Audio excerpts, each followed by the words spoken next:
दर्शकों, ये मैडम है, ये अपने आप को कहती है मैं पत्रकार हूँ, और इतना ही नहीं हो पाते, मेरी वीडियो इंडिया से बाहर अमेरिका, पता ना जर्मन, फ्रांस, कहाँ लोग देख रहे हैं। लोग मुझे शाबाशी दे रहे हैं कि आप जो है बहुत बढ़िया काम कर रही हैं। मैडम जी, एक बात बताओ, हिंदी तो पढ़ने आती होगी या नहीं? इस मैडम की वास्तविकता पता लगी जब ये हिंदी पढ़ रही थी। संत रामपाल जी की एक बहुत ही वायरल पुस्तक है जिसका नाम है ज्ञान गंगा। ये उसमें सृष्टि रचना पढ़ के सुना रही थी।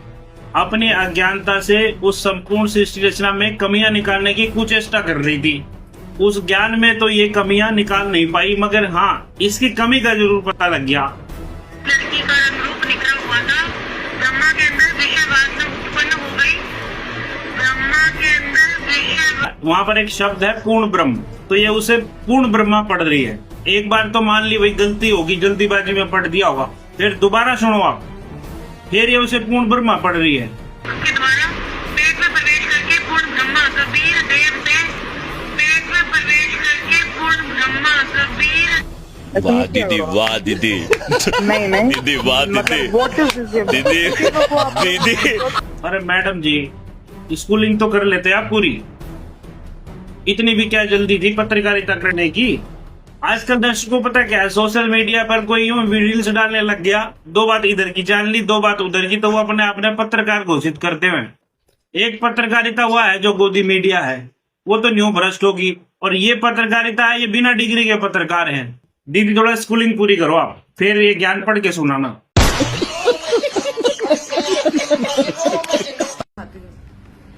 ये पहली बात तो, जो भी लड़की सुंदर से दिखाई देगी ना इसके सामने, उसके हाथ में तो अपना हाथ यूं दे देगा, फिर वो लड़कियां उसके हाथ को चूमेंगी और उसके बाद ये पकड़ाए रखेगा।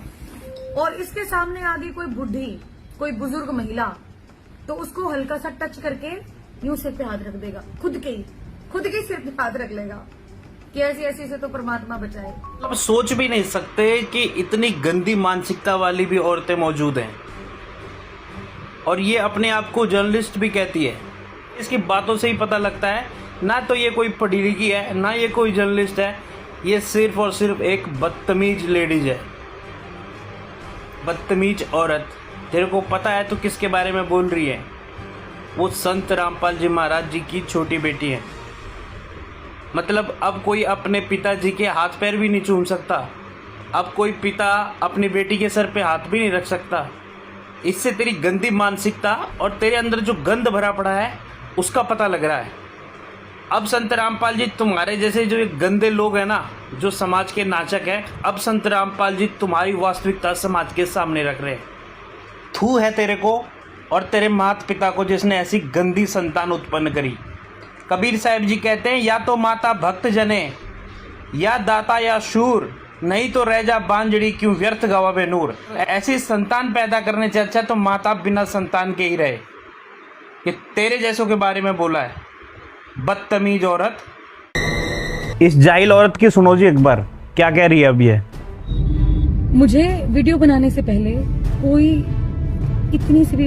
इतने परसेंट भी जानकारी नहीं थी कि ये आपके बाबा की बेटी है। एक बात बता, तू पत्रकार है कि चाटुकार है?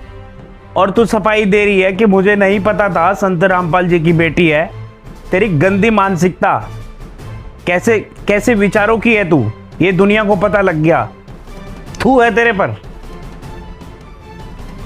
ये पहली बात तो, जो भी लड़की सुंदर से दिखाई देगी ना इसके सामने, उसके हाथ में तो अपना हाथ यूं दे देगा, फिर वो लड़कियां उसके हाथ को चूमेंगी और उसके बाद ये पकड़ाए रखेगा।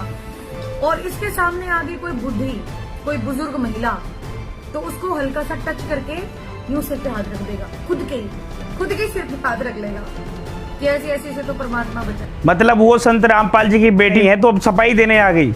तेरी गंदी मानसिकता, तेरी गंदी सोच, गंदी पैदाइश का पता लग रहा है। पत्रकार का काम क्या होता है? पहले बात को वेरीफाई करना। तेरे को पता टमाटर का है नहीं और तू बातें करती बड़ी बड़ी।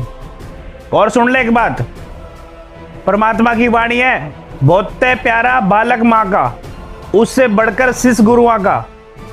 वो तो चलो संत रामपाल जी के रिश्ते में बेटी है, मगर जितने संत रामपाल जी के शिष्य और शिष्या हैं वो सभी संत रामपाल जी के बच्चे हैं। गुरु के जो शिष्य और शिष्या होते हैं ना, वो माता पिता से भी ज्यादा प्यारे होते हैं। बदतमीज औरत, बिना किसी जानकारी के आगे से ऐसी कोई बात मत बोलना, शर्म आनी चाहिए तेरे को। पत्रकार कहती है अपने आप को। मैं हिंदी पढ़नी सीख ले पहले, जाहिल गवार अनपढ़ औरत।